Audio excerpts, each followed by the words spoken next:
cuando los hombres comenzaron a multiplicarse. Esta frase hombres es Adaham, que significa toda la raza humana, se refiere a hombres y a mujeres.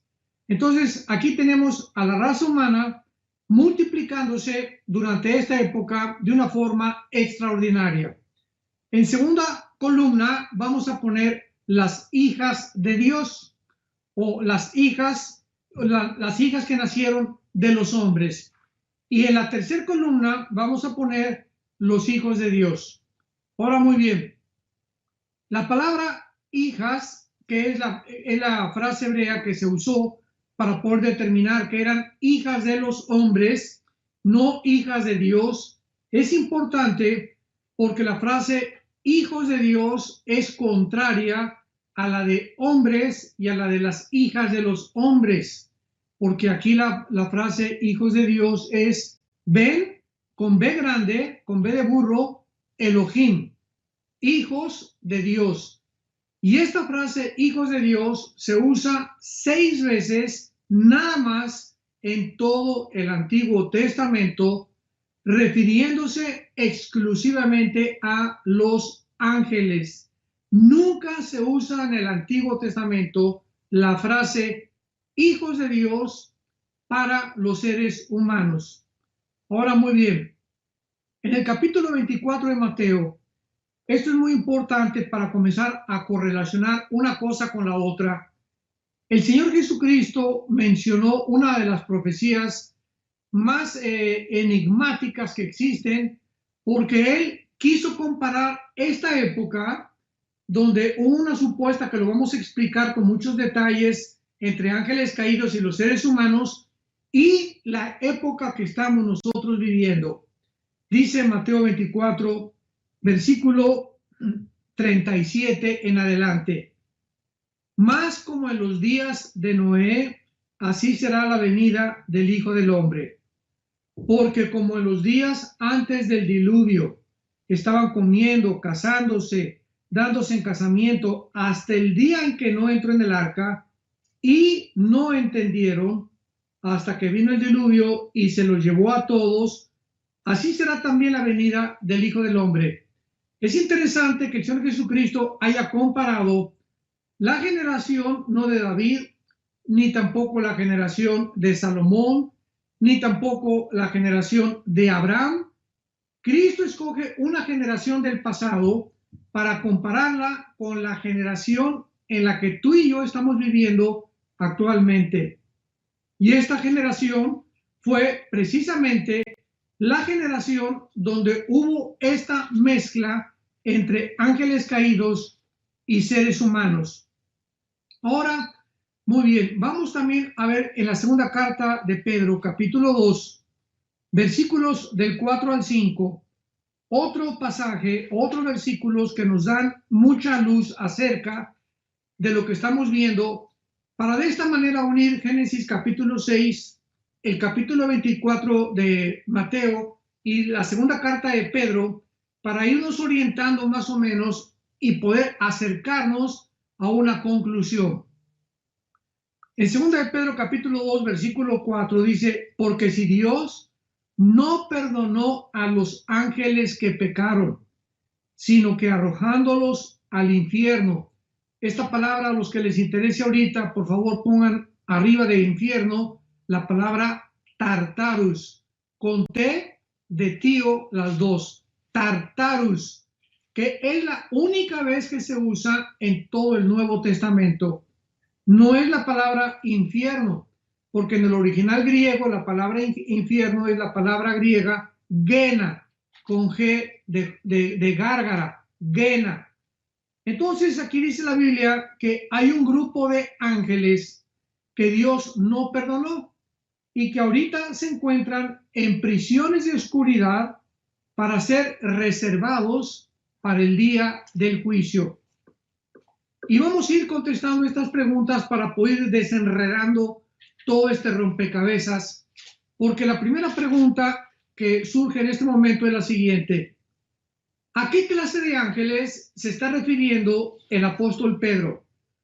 No se puede decir que son los ángeles que se rebelaron con Satanás hace millones tal vez de años antes de que el hombre fuera creado, cuando Lucifer encabeza la rebelión y arrastra a la tercera parte de los ángeles del cielo, de acuerdo a Apocalipsis capítulo 12, versículo 4.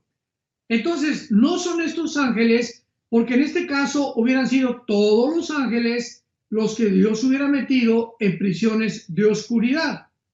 Por lo tanto, tenemos aquí a un grupo especial de ángeles que pecaron de una forma también especial, porque de otra manera Dios, insisto, no los hubiera confinado a prisiones de oscuridad. Entonces nos damos cuenta que este grupo de ángeles que están encerrados actualmente en prisiones de oscuridad son los ángeles que se metieron con las mujeres en los tiempos de Noé y que procrearon hijos, que vamos a ver más adelante en otra de las preguntas, quiénes fueron estos hijos o esta procreación o descendientes de la mezcla ángeles y seres humanos. Muy bien. La otra posible opción que tenemos nosotros que se ha manejado de una forma, podríamos decir, no bíblica, es que arguyen que las hijas de los hombres eran descendientes de Set y que se mezclaron con los descendientes de Caín. Y que entonces estos hijos de Dios son los descendientes de Set. En otras palabras, ¿verdad? Los hombres son todos los descendientes de Adán, lo mismo que sus hijas, pero los hijos de Dios es un término que se usa solamente para los descendientes de Set. Esto, ¿verdad? Pues no tiene mucha comprensión, no tiene mucha lógica, porque nos damos cuenta que realmente la intención que hubo aquí en Génesis capítulo 6 fue mezclar la semilla angelical con la semilla humana con el propósito de deshacer la profecía de Génesis 3, versículo 15, donde cuando vino la caída humana, Dios le dice a Satanás, tu semilla va a hacer, o los descendientes de tu semilla van a hacer tropezar al Mesías, a la semilla de la mujer, y la semilla de la mujer te va a herir en la cabeza y te va a destruir. Aquí Dios está hablando de dos descendencias, pongamos atención, genéticas, porque la palabra semilla es la palabra hebrea sera, con Z. Entonces, vemos que el esperma o la semilla de Satanás, porque la palabra sera es la palabra hebrea que se tradujo esperma, y en el griego, en la versión de la Septuaginta, que fue la traducción del hebreo al griego, se tradujo la palabra sera como esperma. Entonces, vamos a regresar.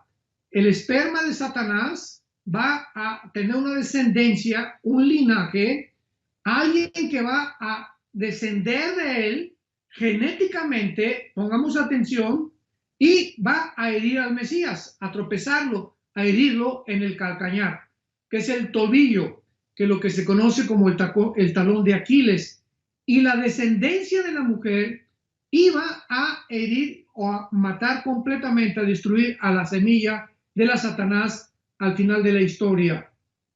Esto es muy importante porque cuando la Biblia habla de la semilla de la mujer, nos damos cuenta que a la luz de la investigación del siglo XX, estamos hablando de 1950 en adelante, que cuando se descubrió en 1954 las leyes de la genética, no se conocía absolutamente nada del ADN, de toda la intrincada red que existe en cada célula que tenemos en nuestro cuerpo, en los billones de células que tenemos, para que pudiéramos entender claramente lo que la Biblia nos estaba ya profetizando, describiendo hace más de 1500, casi 2000 años.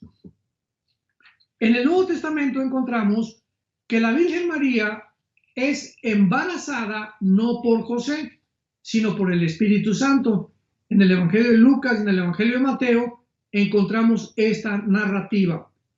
La Virgen María no podía ser embarazada por un hombre, y la pregunta es ¿por qué? Bueno, ahora lo entendemos con las leyes de la genética y del ADN. Todos los hombres sin ninguna excepción, desde Adán hasta nuestros días, traemos el cromosoma Y, que las mujeres no lo tienen. Las mujeres tienen dos cromosomas, el XX, y nosotros tenemos YX en nuestras cromosomas sexuales. Entonces, el cromosoma Y que todos los varones tenemos es lo que determina el género masculino. Entonces, si tú me estás escuchando y tal vez crees que no eres hombre, que eres mujer, pues vea que te hagan un examen genético de la sangre y si determina que tú tienes el cromosoma Y, eres varón, eres hombre. Entonces no hay ninguna duda acerca de tu genética ni tampoco de la composición de tu naturaleza. Somos varones por tener el cromosoma Y. Entonces, José, igual que todos los seres humanos, el que estaba comprometido con María, tenía el cromosoma Y, pero no se podía mezclar con María porque el cromosoma Y, desde Adán hasta nuestros días, todos los seres humanos hemos nacido infectados con un virus, podríamos llamarle de esta manera, llamado el pecado.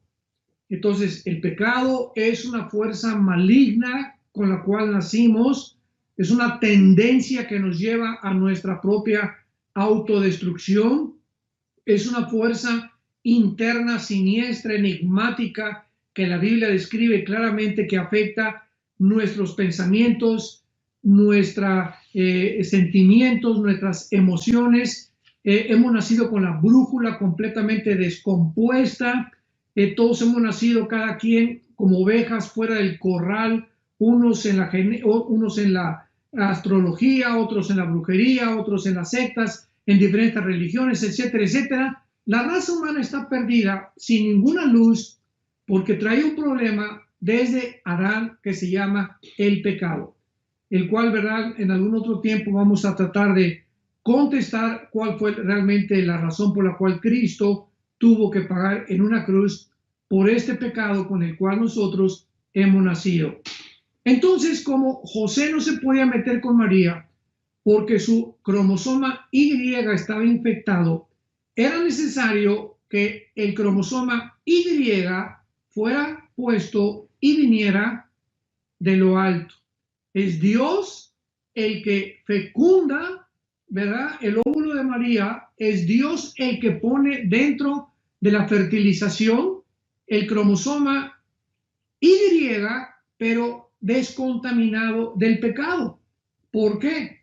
Porque ahora lo sabemos por la genética. Si Cristo hubiera nacido con el cromosoma Y de su papá José, de su padrastro, perdón, hubiera nacido en pecado.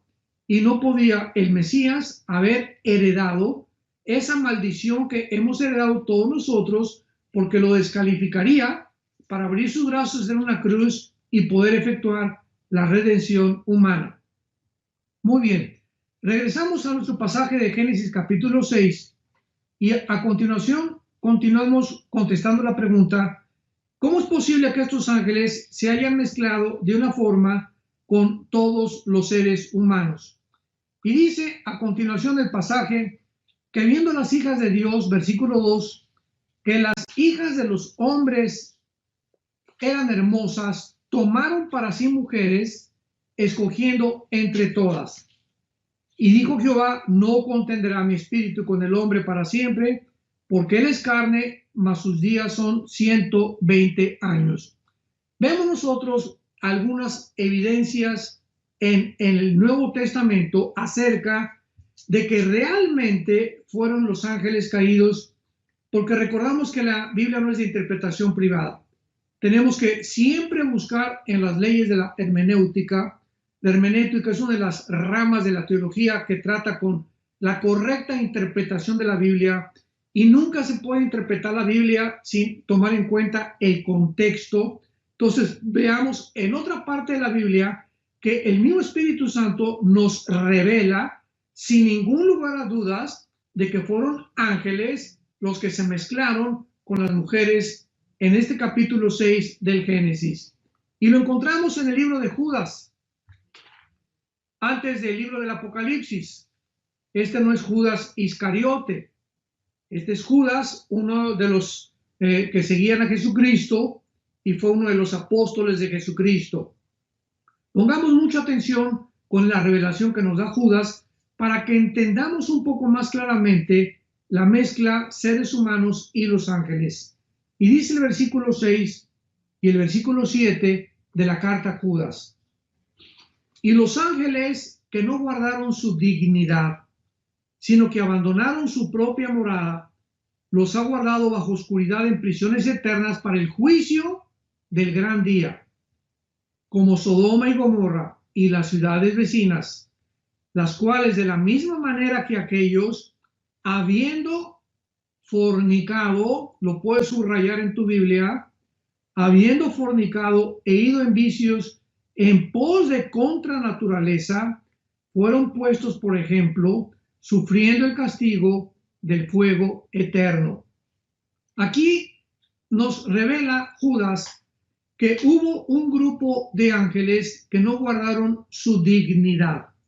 Esta palabra dignidad se traduce la palabra que es el lugar en el mundo espiritual, en la dimensión espiritual, que abandonaron los límites que Dios les había puesto. Y estamos hablando ya de ángeles caídos. O sea, el hecho que se hayan rebelado la tercera parte contra Dios no significa que estos ángeles ya no van a seguir haciendo maldades. Van a continuar haciendo maldades y las siguen haciendo. Y lo vamos a ver que la van a culminar antes de que Cristo regrese. Entonces, abandonaron la dignidad, los límites que Dios les estableció. En segundo lugar, dice que abandonaron su propia morada. Y esta palabra morada, en el original griego, es la palabra que se traduce como habitación, como casa. Entonces, ellos tenían asignado por Dios un lugar para poder ellos manifestarse, para poder ellos realmente moverse, y dejaron esta habitación que es el mundo espiritual y se introdujeron al mundo de nosotros, que es la dimensión, 4 dimensiones en las que vivimos, que es el mundo terrestre, el mundo físico, el mundo visible. Entonces vamos por orden. Estos ángeles viven en la dimensión invisible, pero tienen la característica de entrar a nuestro mundo visible, terrenal, donde tú y yo existimos, y tienen la característica de poder actuar dentro de nuestro mundo. Vemos en el Antiguo Testamento cantidad de ejemplos de ángeles que mataron a los filisteos, ángeles que ejecutaron los juicios de Dios, ángeles que vemos nosotros que cuando Cristo nació lo acompañaron cantando en el cielo. La Biblia dice en Hebreos capítulo 13 que tengamos cuidado muchas veces de no olvidarnos de la hospitalidad, porque podemos hospedar ángeles. En otras palabras, estas criaturas espirituales con cuerpos diferentes a nosotros, que no son iguales a nosotros en cuanto a que tengan un sistema digestivo, la sangre no es la vida de sus cuerpos, etcétera, etcétera, tiene la característica de entrar en su cuerpo y de comer.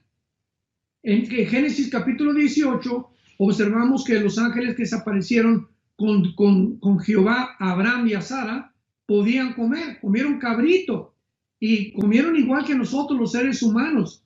Entonces, en Génesis capítulo 19, cuando entraron a Sodoma, los sodomitas, que estaban completamente degenerados, vieron a estos dos ángeles entrar a esta ciudad y los confundieron con seres humanos, o sea, adquieren la forma humana y eran tan bien parecidos y tan atractivos que los sodomitas le dijeron a Lot, Génesis 19, que querían tener relaciones sexuales con ellos. Entonces, esto es increíble, por lo cual Judas usa el ejemplo de los sodomitas con el pecado de los ángeles. Entonces, abandonaron su morada, dejaron la dimensión invisible espiritual y se introdujeron a nuestro mundo a tratar de pervertir la genética. porque como Satanás sabía que de la genética de la mujer vendría el Mesías, hizo lo posible por tratar a través de la historia de detener esta semilla para que el Mesías no pudiera nacer.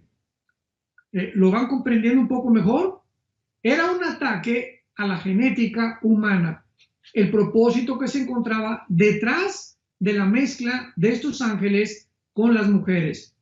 Pero continuamos en Judas, en nuestro examen del versículo 6, y dice Dios que abandonaron su propia morada y estos ángeles están guardados, están encarcelados, están arraigados en prisiones eternas para el juicio del gran día. Esta palabra, prisiones eternas o bajo oscuridad, es muy importante para que sepamos nosotros, tal vez en la próxima serie de preguntas y respuestas vamos a contestar el mundo de los muertos, porque ahorita se está manejando las muertes por todos lados y el mundo no sabe, ¿verdad?, en qué consiste el mundo del más allá, el mundo invisible espiritual, que tal vez vamos a profundizar bastante en la otra serie de preguntas y respuestas. Dentro del mundo del más allá o de los muertos, encontramos en la Biblia que existe un lugar que se llama el infierno. En el infierno se encuentran únicamente los espíritus humanos que han muerto de Cristo a nuestros días y que murieron condenados, o sea, sin haber aceptado el plan de salvación de Jesucristo. Después tenemos, en segundo lugar, el abismo. El abismo es otra prisión donde se encuentran los demonios. Nada más los demonios y algunos ángeles caídos también, porque en Apocalipsis 9 se menciona a el destructor como el ángel del abismo, o sea, el jefe en el abismo, en la prisión de los demonios que tienen ellos. Apocalipsis 9 le llama el destructor o el Abadón en el hebreo. Y tenemos en tercer lugar el Tartarus, que acabamos de mencionar en 2 de Pedro capítulo 2 versículo 4, que se tradujo infierno de una forma equivocada, y esta palabra Tartarus es precisamente la única palabra que se usa para la prisión de los ángeles que Dios ha considerado que ni siquiera pueden ya salir de ahí, porque hay todavía ángeles sueltos. Nos dimos cuenta que fue solamente un pequeño grupo de ángeles que abandonaron su dimensión, se metieron en la tierra para pervertir la genética, pero hay otro grupo de ángeles que siguen sueltos, caídos me refiero, ángeles caídos, y que no cometieron ese pecado que cometieron sus compañeros.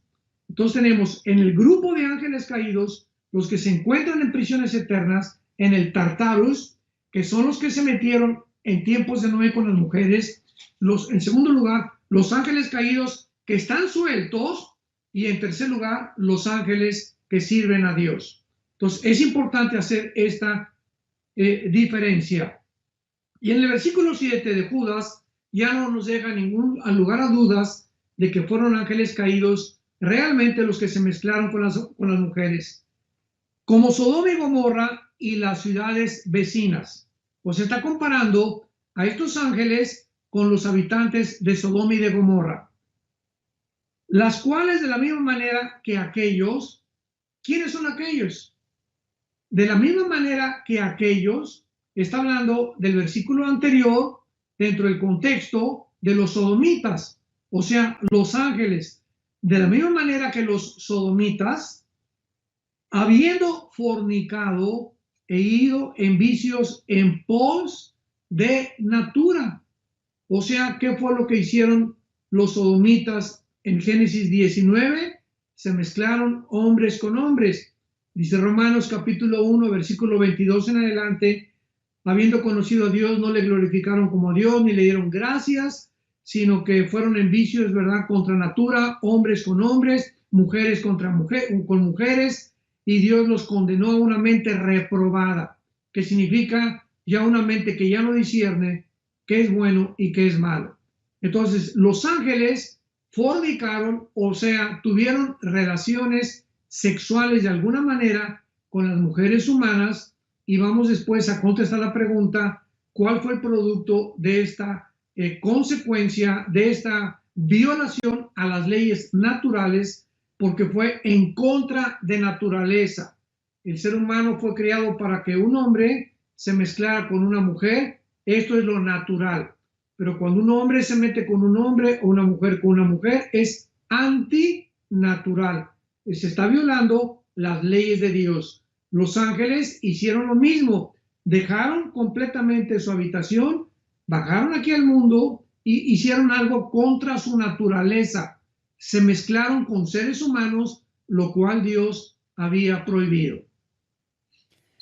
Muchas gracias, doctor. Entonces, pues la siguiente pregunta obligada es, ¿quiénes fueron los gigantes de la antigüedad? Muy bien, vamos a regresar aquí a Génesis capítulo 6 para contestar esta segunda pregunta. Y entonces, en el versículo 4, Génesis 6, versículo 4, dice la Biblia, había gigantes en la tierra en aquellos días, y también después que se llegaron los hijos de Dios, aquí también lo asegura el Espíritu Santo, esta palabra, se llegaron los hijos de Dios a las hijas de los hombres y les engendraron hijos. O sea, también aquí ya no cabe ninguna duda al respecto, porque el vocabulario y la etimología de las palabras originales hebreas nos habla claramente que una mezcla ahí es lo que vamos a explicar a continuación. Una mezcla, si no fue genética, vamos a ver de qué forma fue, o si fue realmente genética o fue física, sexualmente física, como un hombre y una mujer, pero lo vamos a ver ahorita. Vamos a pedir calma para que podamos esperar a responder esto. Pero aquí dice, se llegaron los hijos de Dios a las hijas de los hombres, les engendraron hijos. Muy bien. La palabra gigantes es la palabra nepilim, con N de Nancy y PH intermedia. Nepilim se pronuncia nefilim en el original hebreo. Esta palabra en su etimología proviene de la raíz napal, N de Nancy, PH, AL de Lola, napal, que significa caídos, caídos. Entonces, antes de que el ser humano pudiera caer, ¿quién fueron los primeros caídos? Pues fueron los ángeles, ¿verdad? Porque el momento en que se rebelaron contra Dios, cayeron completamente ya de su condición y se convirtieron en enemigos de Dios. Entonces la palabra nepilim, que se tradujo gigantes, significa los caídos, que es una frase que se usa como resultado de las personas que se mezclaron precisamente con los ángeles caídos o las mujeres, para poder especificar, con los ángeles caídos, y el producto fueron gigantes, que es el resultado de esta condición. Muy bien. Estos gigantes habitaron en la tierra 1000 años. Estamos hablando desde el Génesis hasta el rey David. Hasta 2 Samuel 21, que lo vamos a ver, los gigantes dejaron de existir. Desde tiempos de Noé hasta tiempos de David, durante un periodo de 1000 años, los gigantes habitaron el planeta Tierra. Y si alguien se preguntara cómo pudo ser que estos gigantes continuaron habitando la Tierra aún después del diluvio, podríamos contestar, ¿verdad?, que los ángeles caídos volvieron otra vez o pudieron volver a infectar la Tierra después del diluvio de la misma manera que al principio. Volvieron a reproducirse alterando la genética humana. Muy bien. Ahora, vamos a ver las diferentes palabras que se usan en el original hebreo. Esto es importantísimo y que definen a estos, podríamos llamarle seres híbridos, porque un ser híbrido es cuando se mezcla una semilla con otra semilla, produce algo híbrido. Cuando un caballo se mezcla con una mula, es una mezcla híbrida. ¿Y qué va a salir como resultado? ¿Verdad? Pues va a resultar una mula que ya no es ni caballo, ya no es ni burro. Entonces, todo lo que es híbrido es una mezcla. Entonces, veamos nosotros que estos seres monstruosos, tenían 12 dedos en las manos, 12 dedos en los pies, y llegaron a medir hasta 4 metros 50 centímetros de altura. Veamos en primer lugar en el libro de Deuteronomio, capítulo 2, lo que la Biblia nos comienza a revelar acerca de estos gigantes, o quiénes fueron estos gigantes de la antigüedad, y vamos a ver al final la relación que tuvieron con las pirámides de Egipto, con las pirámides de Machu Picchu en Perú, con las pirámides en Bolivia, con las de todas las que se han encontrado en Chichén Itzá en México, y lo que actualmente se está manejando como que los extraterrestres visitaron la Tierra hace 4.000, 5.000 años y le proporcionaron conocimiento al hombre para estas construcciones megalíticas y cosas que es imposible que el hombre haya intervenido. Nos vamos a dar cuenta que fueron los ángeles caídos. Bueno, dice aquí en Deuteronomio capítulo 2, versículo 10, los emitas habitaron en ella antes pueblo grande y numeroso, así como los hijos de Anac. Por gigantes eran ellos tenidos, y todos los hijos de Anac y los moabitas los llamaron emitas.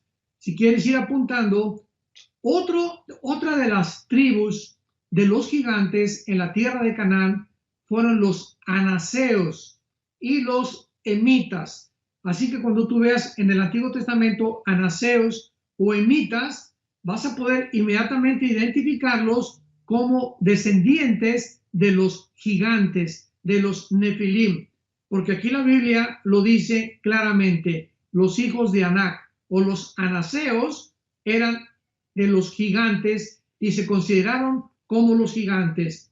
Nos brincamos al versículo 20 de Deuteronomio capítulo 2, Deuteronomio 2, versículo 20, por tierra de gigantes fue también ella tenida. Habitaron en ella gigantes, y aquí la palabra gigantes, en el versículo 20, si lo quieres apuntar, ya es la palabra Rafa, con PH intermedia.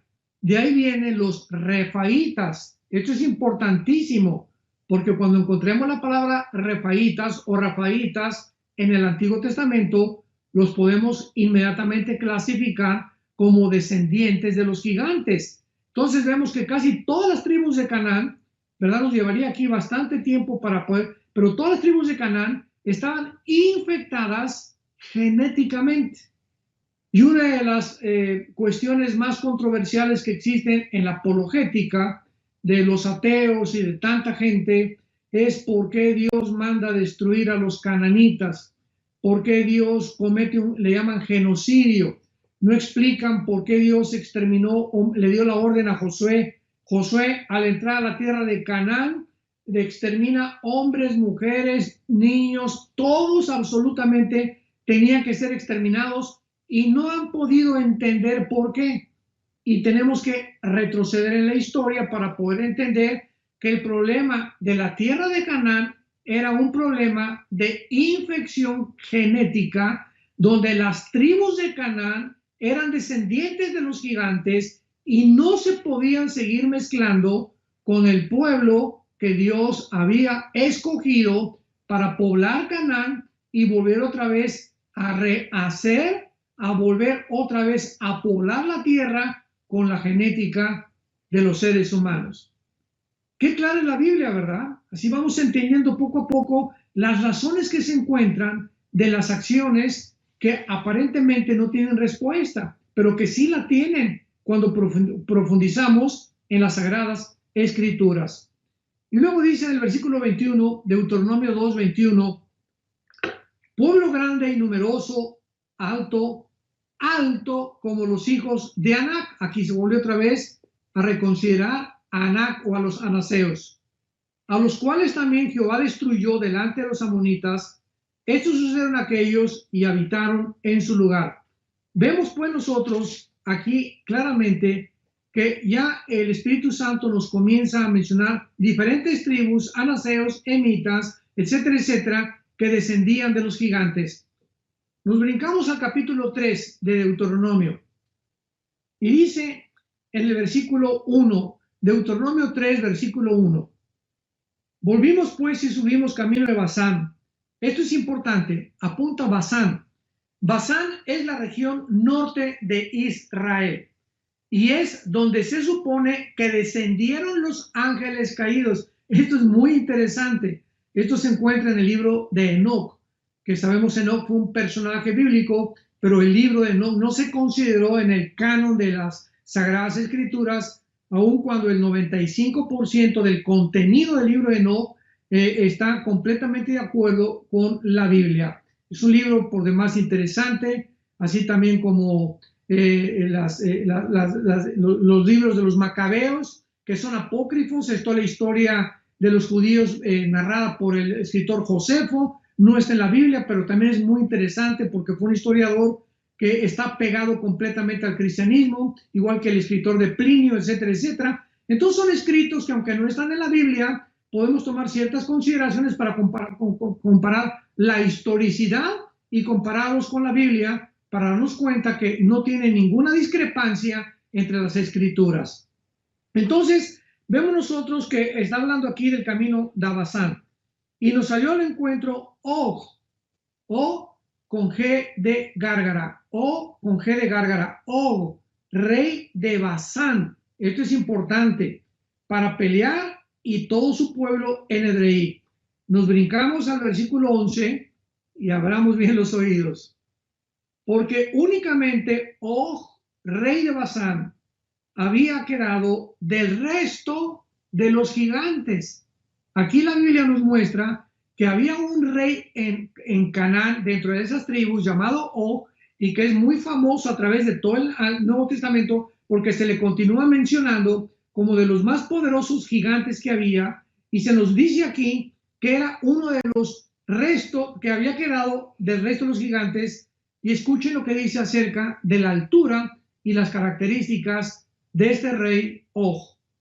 Su cama, una cama de hierro, y la longitud de ella era de 4 codos, y según el codo de un hombre. En otras palabras, 3.50 metros de largo tenía la cama de este chiquilín, le podríamos llamar, y vemos que su anchura era de 4 codos, que realmente era la cama de más o menos un poco cerca a los 5 metros, con 3.50 de ancho.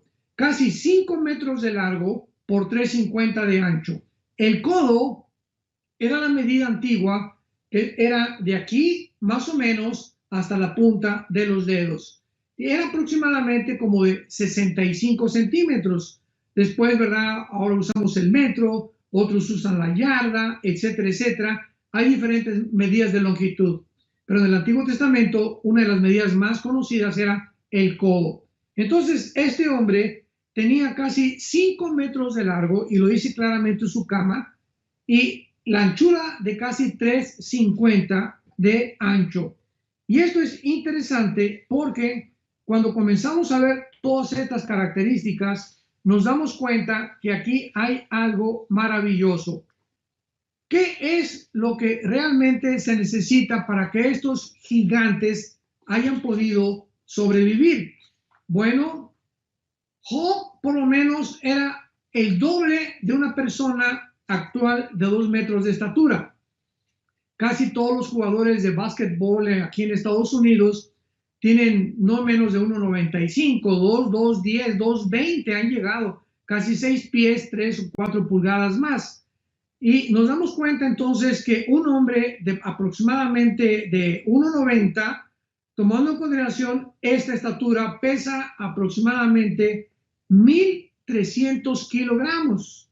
O sea, estos monstruos, escuchen esto, para considerar lo que un hombre de 5 metros pueda medir, 4,5 a 5 metros, es por lo menos 22,000 calorías diarias para mantenerse vivo. El ser humano necesita máximo 2,000 calorías para mantenernos vivos. Las mujeres un poquito menos, 1,500 calorías más o menos diarias para mantener el cuerpo funcionando adecuadamente. Ahora, si convertimos, escuchen esto, es muy interesante. Si convertimos estas calorías en comida, representarían 12 pizzas, o sea, 1840 calorías cada una, y 63 hamburguesas, comérselas todos los días.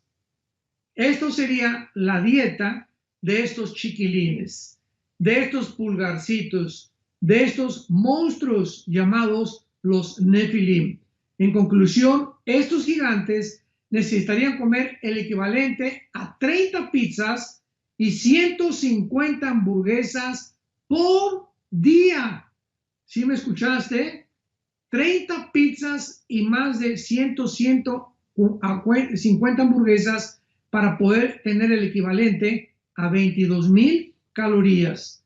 Entonces, es impresionante cómo estos gigantes comenzaron a poblar la tierra y comenzaron a tratar, esta es otra cosa muy importante, de impedir que el pueblo de Dios que había formado a la salida de Egipto y que iba en dirección a Canaán, ahí en Canaán los estaban esperando los Nefilim.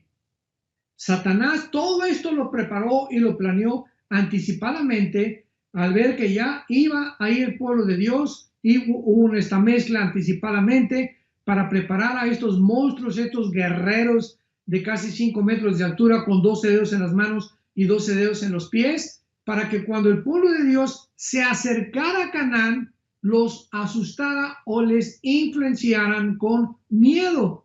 Y lo vemos en Números capítulo 13.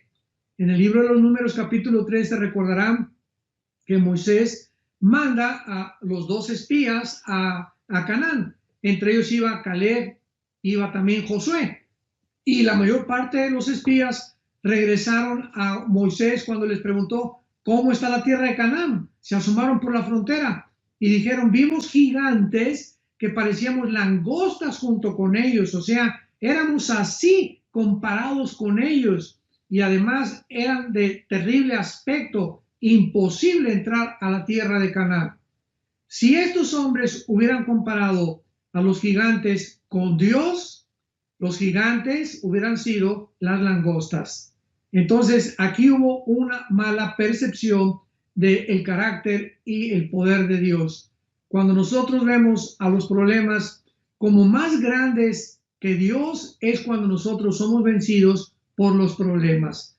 Entonces, como resultado, para no extendernos más tiempo, estos espías, ¿verdad?, no entraron a Canaán. Toda esa generación se quedó muerta en el desierto. Los únicos que entraron fueron Josué y Caleb, porque creyeron realmente que Dios era mucho más grande que los gigantes. Y si Dios les decía, vayan y entren a Canaán, vemos nosotros la culminación de esta victoria con el rey David en 1 Samuel 17 con el gigante Goliat, que era uno de los descendientes de los gigantes, que venía de la tierra cerca de lo que es ahorita la franja de Gaza o la tierra de los filisteos, de Gat. Y cuando David se enfrenta a este gigante, le demuestra al pueblo de Dios, como Josué y Caleb le demostraron al pueblo de Dios, de que Dios es mucho más grande que cualquier gigante que podamos nosotros enfrentar. Entonces, estos gigantes, para concluir, ¿verdad?, fueron los gigantes que en la antigüedad poblaron el mundo, y vamos a terminar en 2 Samuel capítulo 21 para ver que fue el rey David el que los terminó y los exterminó completamente, y donde encontramos también que fue el rey David el que relata que tenían 12 dedos en las manos y de esos dedos en los pies. 2 Samuel 21, versículo 16. Isbibenov, uno de los descendientes de los gigantes. Y aquí se usa la palabra para gigantes, ya no Nefilim, sino Refaitas. Porque, repito, los Nefilim se mezclaron entre todos los habitantes de Canaán y de ahí fueron alterando la genética de las diversas tribus. Por eso el Espíritu Santo califica Refaitas, Emonitas, Somsomeos, Anaseos como descendientes de los gigantes y tribus que eran de gigantes. Y este hombre, Isbibenov, era uno de los descendientes, y ahí dice su lanza pesaba 300 kilos de bronce, Versículo 18, Sibecaí Usatita, que era un guerrero de David, mató a Saí, quien era uno de los descendientes de los gigantes.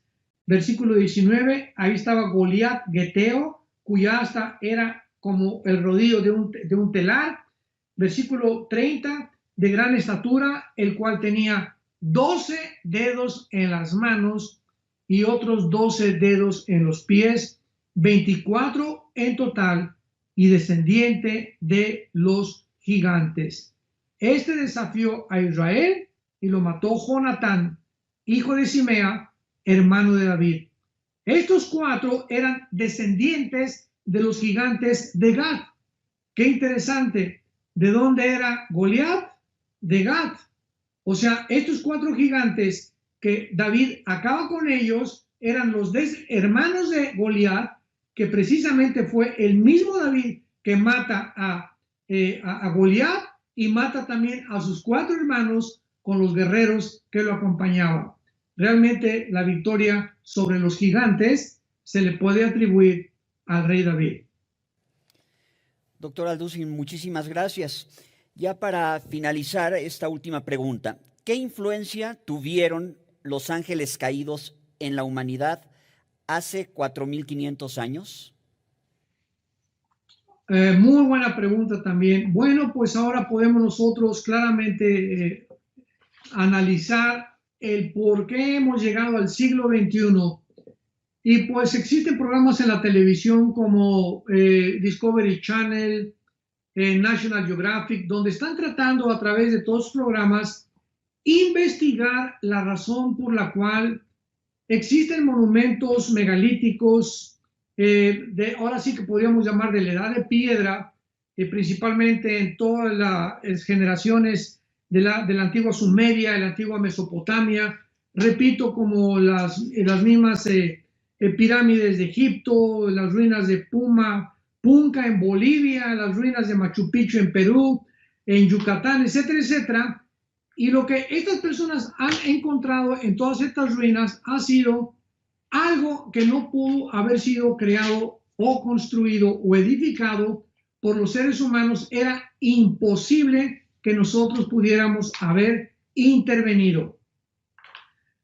Yo quiero recomendarles a ustedes mi último libro que acabo de escribir, que se llama La invasión de los ángeles caídos. En este libro, La invasión de los ángeles caídos, lo pueden conseguir en todas las librerías. Está impreso por la editorial Berea.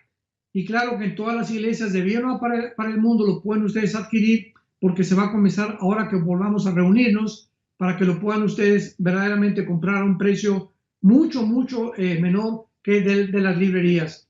En este libro explico lo que voy a continuación a explicar, nada más que pues de una forma más resumida. Pero por ejemplo, han investigado que las pirámides de Egipto tienen un volumen 30 veces más grande que el edificio Empire State en Nueva York, y pesa más de 6 millones de toneladas. O sea, estamos viendo nosotros que hace 4,000 años más o menos, o hace no tantos años, pero un poquito menos, era imposible que estas pirámides pudieran haber sido hechas con el hombre, cuando el hombre no tenía ni los instrumentos, ni las calculadoras, ni las computadoras, ni las sierras de esmeril, que es imposible que corten granito como si fuera mantequilla, ni tampoco las grúas que puedan levantar ahorita más de 150 toneladas, cuando estas piedras eran de más de 10, 15, 20 toneladas, puestas, acumuladas todas, amontonadas. Estoy hablando de las pirámides de Giza en Egipto. Además, no había piedras por ahí. Entonces, la pregunta es, ¿de dónde los egipcios trajeron estas piedras? Y si trajeron estas piedras de 500 kilómetros aproximadamente, que es donde más o menos se encuentran, ¿cómo es posible que se les haya ocurrido hacer una pirámide nada más así, para que podamos nosotros comprender siglos después que ni los más grandes ingredientes de la impermeabilización del siglo XXI y del siglo XX, podamos nosotros compararlos con la erosión que sufren todos los edificios, todas las casas, y que las construcciones más perfectas que hemos hecho nosotros necesitan impermeabilizarse, pintarse para poder darle mantenimiento, cosa que las pirámides de Giza no han tenido absolutamente ninguna fase de reconstrucción, ni tampoco de impermeabilización en más de 4,000 años aproximadamente de tiempo.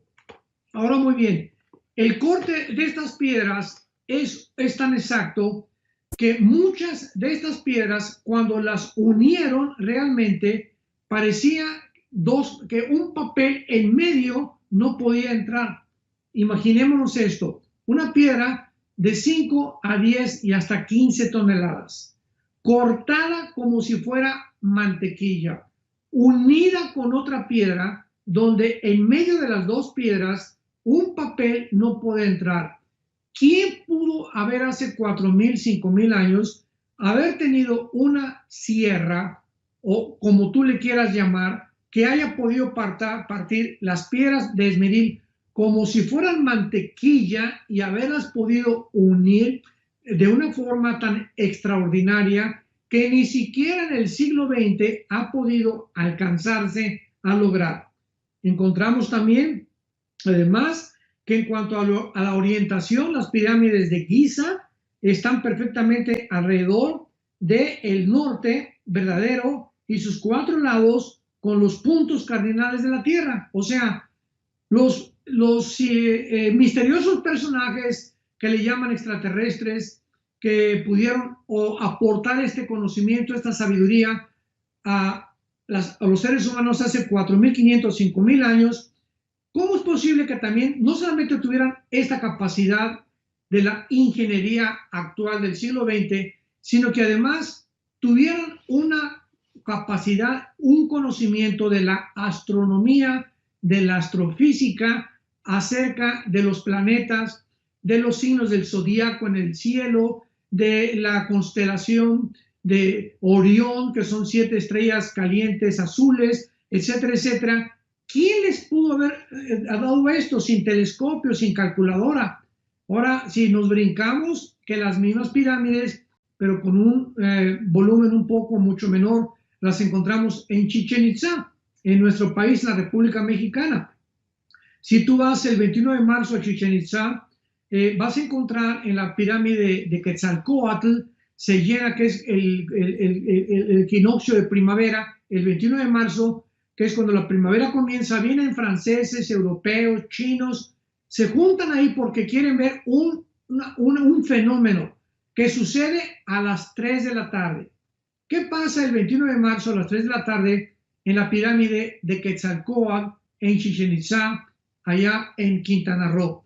Bueno, el sol comienza a caer sobre la pirámide en esa hora, y la base de la pirámide es la cabeza de una serpiente. Por eso se llama Quetzalcóatl, porque la palabra Quetzalcóatl en el maya significa la serpiente emplumada. Entonces cae el sol y parecería que comienza a darle la vuelta como una serpiente hasta que embona con la cabeza o la base de la pirámide.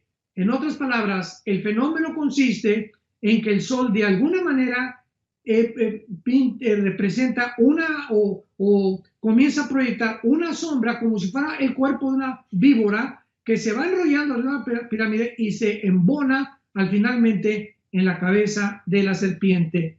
Esto es impresionante porque pues la Biblia asocia las serpientes, los reptiles con Satanás. A él se le llama el dragón. Y el dragón pues es una serpiente con alas y con patas. Es precisamente Godzilla, lo que hicieron en la película famosa, que es el monstruo que realmente lo que es un dragón. Entonces es importante que nosotros veamos claramente que hemos llegado al final de la culminación de lo que la Biblia nos dice al principio que leímos en los tiempos de Noé. Vendrán tiempos peligrosos como en los tiempos de Noé. ¿Por qué? Porque lo que hubo en los tiempos de Noé, la mezcla de los seres humanos con los ángeles caídos, los híbridos que se produjeron, son los mismos híbridos que actualmente se están produciendo en los laboratorios clandestinos en el mundo entero. Fue el sueño de Adolfo Hitler, de los nazis, mezclar, ¿verdad? Y producir una raza de superhéroes, de Superman, de superhombres, y a través de la raza aria demostrar al mundo que ellos eran los más grandes pobladores del mundo. En fin, el mundo nunca ha acabado.